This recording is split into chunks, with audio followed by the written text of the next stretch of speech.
ମୁଁ doctor Sonali Mahapatra, additional professor ଏବଂ ବିଭାଗୀୟ ମୁଖ୍ୟ, department of medical oncology hematology. ଆଜି ହେଉଛି ବିଶ୍ୱ ହେମୋଫିଲିଆ ଡେ।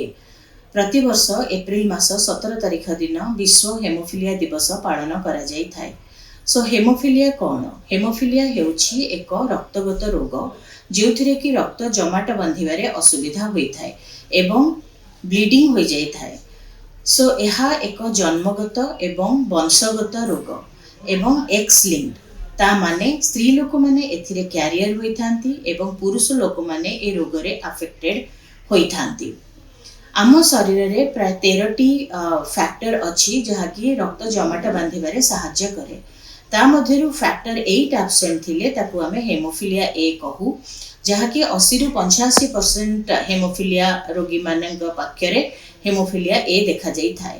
ଫ୍ୟାକ୍ଟର 9 ଡେଫିସିଏନ୍ସିରେ ହେମୋଫିଲିଆ ବି କୁହନ୍ତି, ଯାହାକି ବାକି 15ରୁ 20% କେସେସରେ ଦେଖାଯାଇଥାଏ।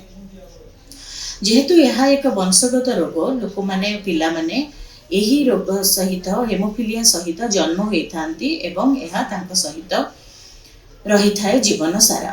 ତେଣୁ ଏହି ଏମାନଙ୍କୁ କୁହାଯାଏ ପର୍ସନ୍ସ ୱିଥ୍ ହେମୋଫିଲିଆ। ଏମାନଙ୍କର କେୟାର କରାଯିବା ଦରକାର।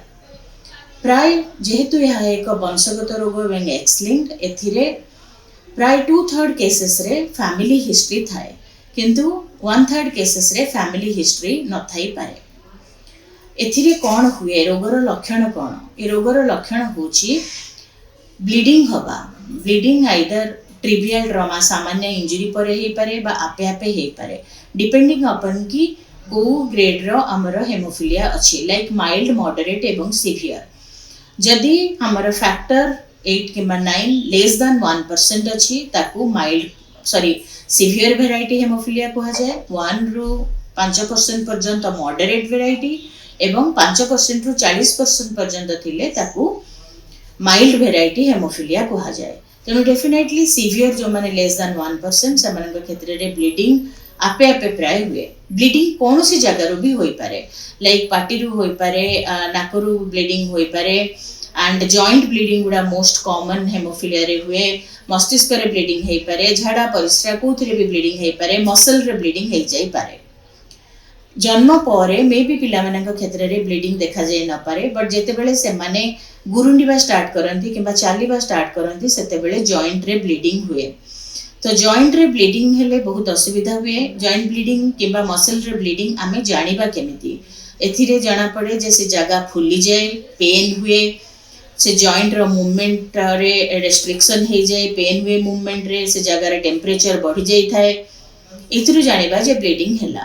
ତ ତାହାର ବାରମ୍ବାର ଜଏଣ୍ଟ ବ୍ଲିଡିଂ ହେଲେ ଅସୁବିଧା କ'ଣ? ବାରମ୍ବାର ଜଏଣ୍ଟ ବ୍ଲିଡିଂ ହେଲେ ସେ ଜଏଣ୍ଟ ଡ୍ୟାମେଜ ହେଇଯାଏ ଆଉ ତାପରେ ସେ ଜଏଣ୍ଟ କାମ କରେନି।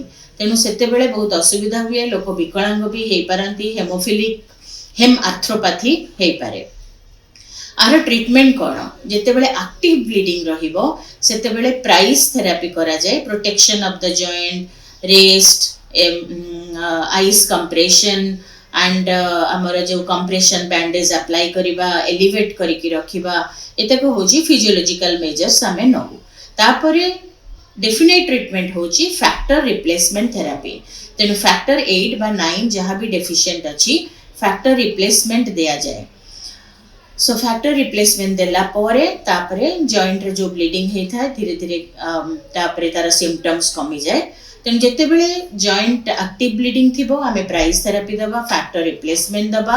ତାପରେ ଯେତେବେଳେ ପେନ୍ କମିଯିବ ତାପରେ ଆମେ ଫିଜିଓଥେରାପି କରିବା ଉଚିତ, ସୋ ଦ୍ୟାଟ୍ ମସଲର ଷ୍ଟ୍ରେନ୍ଥ ବଢ଼ିବ ଏବଂ ଜଏଣ୍ଟ ଷ୍ଟାବିଲାଇଜେସନ ହେବ ଏବଂ ତାହା ବାରମ୍ବାର ବ୍ଲିଡିଂ ହେବା ପାଇଁ ବି ରୋକିବ। ଟ୍ରିଟମେଣ୍ଟ ଆର ହେଉଛି 2 ପ୍ରକାର। ଯେତେବେଳେ ବ୍ଲିଡିଂ ହେବ ସେତେବେଳେ ଆମେ ଫ୍ୟାକ୍ଟର ରିପ୍ଲେସମେଣ୍ଟ ଦେଇପାରିବା, କିନ୍ତୁ ପ୍ରୋଫାଇଲାକ୍ସିସକୁ ଆମେ ଆଡଭୋକେଟ୍ କରୁ, କାରଣ ପ୍ରୋଫାଇଲାକ୍ସିସରେ ପେସେଣ୍ଟ ରହେ, ବ୍ଲିଡିଂ ହେବାର ଚାନ୍ସ କମିଯାଏ ଏବଂ ସେମାନେ ନର୍ମାଲ ଲୋକ ପରିକା ତାଙ୍କର ଆକ୍ଟିଭିଟି କରିପାରନ୍ତି। ପ୍ରୋଫାଇଲାକ୍ସିସରେ ଆଗରୁ ଆମର ଯେଉଁ ଆସୁଥିଲା ପ୍ଲାଜମା ଡିରାଇଭ୍ଡ ବା ରିକମ୍ବିନାଣ୍ଟ ଫ୍ୟାକ୍ଟର ଆସୁଥିଲା, ସେଥିରେ ସପ୍ତାହକୁ 2 ଥର କିମ୍ବା 3 ଥର ନେବା ପାଇଁ ପଡୁଥିଲା, କିନ୍ତୁ ଏବେ extended half life factor available ହେଲାଣି ସବୁ ସରକାରୀ ସ୍ୱାସ୍ଥ୍ୟ କେନ୍ଦ୍ରରେ, ଯାହାକି ସପ୍ତାହକୁ ଥରେ ନେଲେ ବି ପିଲା ଭଲ ରହିପାରିବେ। ତେଣୁ ସପ୍ତାହକୁ ଥରେ प्रोफाइलैक्सिस आपण एक्सटेंडेड हाफ लाइफ फैक्टर जेकोसी सरकारी केन्द्र रे नियंतु सो दैट ताहा प्रिवेंट करिवो ब्लीडिंग को एवं पेशेंट नॉर्मल लोक परिका चलप्रचल होई परिबे।